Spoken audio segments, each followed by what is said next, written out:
Inscrito a seguir, o vereador professor Giovanni. Tem 15 minutos, podendo não ceder a parte.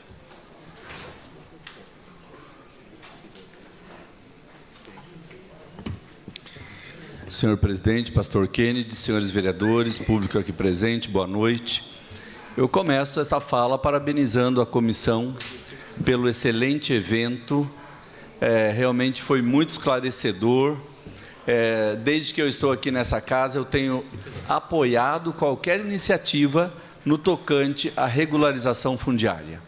Mairink tem muitos loteamentos irregulares e nós temos aí visto um trabalho da prefeitura, e isto eu tenho sempre colocado aqui, parabenizando o trabalho da prefeitura, que já há mais ou menos 6 anos vem embargando esses loteamentos irregulares, só que isso brota do dia para a noite, a gente vê, não é? E então, o trabalho do Departamento de Obras, de Fiscalização, que é receber a denúncia, fazer o ato do embargue, ou denunciar ao Ministério Público. Então, tudo isso tem sido feito, mas agora realmente tem uma segunda parte que também é importante, que é regularizar os loteamentos irregulares. Então, isso foi muito bem colocado, não é uma tarefa fácil. Cada município que tem os seus loteamentos irregulares, e nós temos aqui uma resposta de requerimento, que Mairink tem muitos loteamentos irregulares. Alguns que a gente conhece há anos, que está aí, que tem nome, que mora gente rica, e aparece como irregular. Então, o prefeito colocou que todos têm essa intenção social, né? E a ideia, então, é que no futuro todos esses loteamentos passem a ser regularizados, e isso é muito importante. Sobre o requerimento 312, que passou aqui do vereador Rafael da Hípica, tem todo o nosso apoio. É um requerimento questionando sobre a Cecília, carinhosamente chamada de Cecília, locomotiva Baldwin, mas a gente vê como ela está lá abandonada, ali ao lado do complexo da assistência social, da Secretaria de Assistência Social, e o ponto de ônibus. Está ali encravada naquele buraco, abandonada, sem pintura, sem manutenção. Quando ela foi para lá, os ferroviários faziam aquele trechinho, de vez em quando iam lá, ligavam, né? E já há muito tempo isso não acontece. Então, realmente, os municípios têm que cuidar do seu patrimônio histórico. Isso é muito importante. Eu acredito que Mairink tenha um potencial turístico, mas recentemente eu falei aqui nessa tribuna, o município de Mairink não foi contemplado numa série de municípios que pediu a Secretaria de Estado de Turismo do Estado, pediu para ser reconhecido, porque é o primeiro passo para se tornar um município turístico, é ter essa questão do potencial turístico. E o que é que Mairink não tem? Mairink não tem cuidado do seu patrimônio histórico. Está aí a estação ferroviária para dizer, a estação ferroviária é do município, foi comprada pelo município, mas não está sendo cuidada pelo município. Então, eu uso aqui o termo visionário. Eu fiz um requerimento um tempo atrás, questionando o que é que Mairink planeja com relação a fomentar o turismo, qual é a intenção, a vocação da cidade, porque a gente está vendo as nossas indústrias com problemas, o nível de desemprego aumentando. Então, tem que ter um pensamento lá no futuro, ser visionário. E para isso, né, é claro, não adianta ser visionário se não tiver vontade política.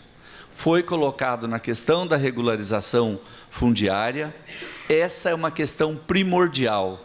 Não adianta saber o que é o certo, se eu não planejo fazer o certo no futuro.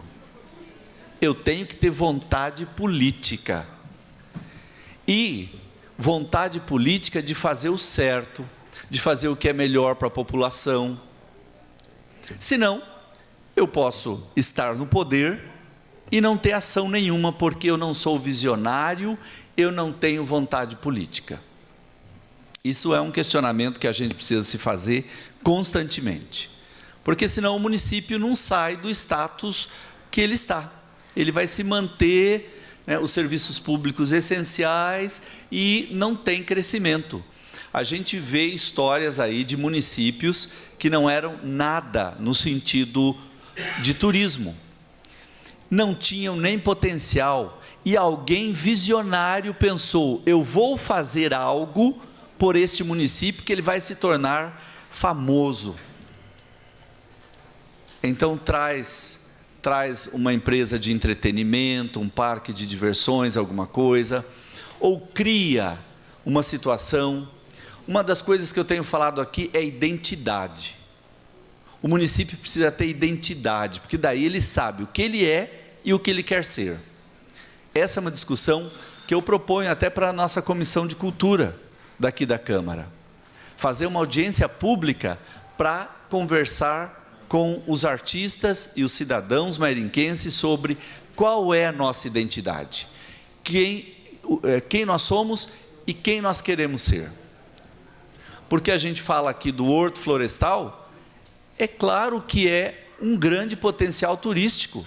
As pessoas estão saindo de São Paulo e vindo para a Rota do Vinho, porque elas têm boa gastronomia, tem algo bonito para se ver. Nós estivemos lá, eu não pude ir porque estava em aula, mas a minha assessoria me representou, conversando com o prefeito. E qual é a preocupação do prefeito? Nós vamos colocar um trem turístico que sai de São Roque e vai para Mairinque para o turista ver o quê? Tem que ter um comprometimento de Mairinque com essa questão. Tem que ter uma estação bonita, bem cuidada, para o turista descer aqui. Senão, ele vai ficar no trem, o trem para aqui e volta.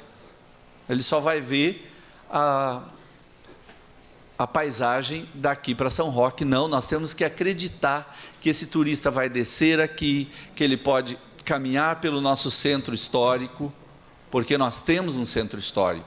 A gente só tem que ter consciência disso.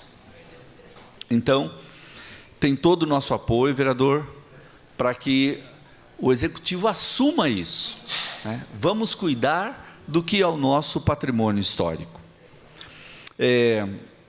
Eu coloquei essa semana um artigo no jornal e nas redes sociais com um tema meio pesado.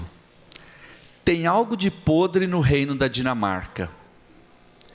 Essa frase tão famosa é de William Shakespeare, um escritor inglês da Idade Média, fim da Idade Média, onde numa obra chamada Hamlet, que é o príncipe da Dinamarca, ele volta para a Dinamarca quando o pai dele tinha acabado de ser morto, né? Morreu o pai do Hamlet. E ele volta e ele começa a investigar o que está acontecendo no reino. E então ele fala isso numa audiência. Tem algo de podre no reino da Dinamarca. Por que é que a gente sempre está com essa impressão aqui no nosso país? É uma notícia atrás da outra, seja na mídia nacional, seja na mídia local, é só coisa errada. Para cada, 5 notícias ruins, sai uma boa. Então a gente acaba ficando com esse sentimento ruim com relação à política e ao nosso país. Políticos que a gente acreditava, que a gente achava que era honesto, dali a pouco está envolvido no escândalo de corrupção. Então, com essa matéria, eu fiz um paralelo entre a nossa cidade e a política nacional. As notícias vão pipocando, a gente vê nas redes sociais, e o que a Lava Jato pega lá em cima, muitas vezes não pega aqui embaixo. Mas não é por isso que não está acontecendo, está acontecendo. A gente vê, nós somos os fiscalizadores, a gente vê as respostas de requerimento. Tem sempre algo deixado de ser respondido. Tem algo aqui que não foi bem o que a gente perguntou, ou não dá para responder, prejudicado. Então, eu começo falando sobre isso. E eu acabo falando sobre a questão da Previdência, a reforma da Previdência. Nós que estamos na política, a gente tem que se posicionar. O que está acontecendo a gente vê uma fala repetida de que precisa ser feito essa reforma da Previdência. E aí, a gente como político tem que entender esse processo e se posicionar. Que existem diversos documentários, existe comissão lá no Congresso dizendo que não existe rombo da Previdência. Os governos têm que identificar onde é que eles podem acertar a casa, cortar gastos, mas o termo rombo da Previdência virou na mídia, algo para justificar esse projeto. E esse projeto, na verdade, ele é necessário, a reforma, mas não pode ir logo querendo penalizar os pobres. Esse projeto prevê, na sua reestruturação, os militares vão ficar de fora e continua a pensão para filhas de militares, que são até 5 vezes maior do que o salário do INSS. Então, tem que acertar esses pontos no projeto. Em contrapartida, as viúvos e órfãos de até 24 anos vão perder 40% da pensão por morte. Então, se acertar esses pontos, a gente não é contra o projeto em si, a gente é contra as disparidades do projeto. Por quê? Uma das coisas que nós estamos na política é para lutar contra a desigualdade. Eu tenho falado isso aqui. É para fazer a diferença na luta contra a desigualdade. Todo mundo tem que ser tratado igual. Então, eu acabo falando da questão da essência humana, que ela busca por igualdade. Isso é uma questão de respeito. E essa reforma da Previdência não pode ser injusta. Ela tem que ser justa para todos, porque todos somos iguais perante as leis. Nem militares e nem políticos podem ter tratamento especial na sua aposentadoria. Então, o governo, se ele está com um problema nas suas contas públicas, se ele está com déficit, ele tem que procurar outras saídas para resolver isso. E não penalizar o trabalhador. Isto é algo importante e a gente tem que estar colocando isso como ponto para que os nossos parlamentares que lá estão não aprovem o projeto do jeito que ele está. Exijam que ele realmente seja um projeto justo para todos. E aí a gente vai ver que o cidadão que trabalha lá 35 anos, que ele vai se aposentar com saúde e vai ter dinheiro para viver os últimos anos de sua vida. E não o que a gente vê hoje.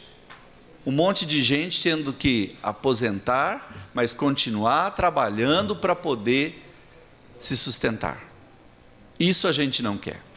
A gente quer um país onde quem trabalhou seja tratado com dignidade, com respeito. E isso tem que ser previsto nesta reforma. Essa questão da longevidade, nós temos aí uma expectativa de vida, uma estimativa de vida de 72 anos. Então, se a gente for pensar numa média, Um sujeito que vive até os 72 e aposenta aos 65, o que ele vai curtir da vida? Por isso é que essas questões têm que ser colocadas. Ah, no futuro vai melhorar. Aí a gente aumenta, mas hoje é muita coisa. Obrigado, presidente. Boa noite a todos.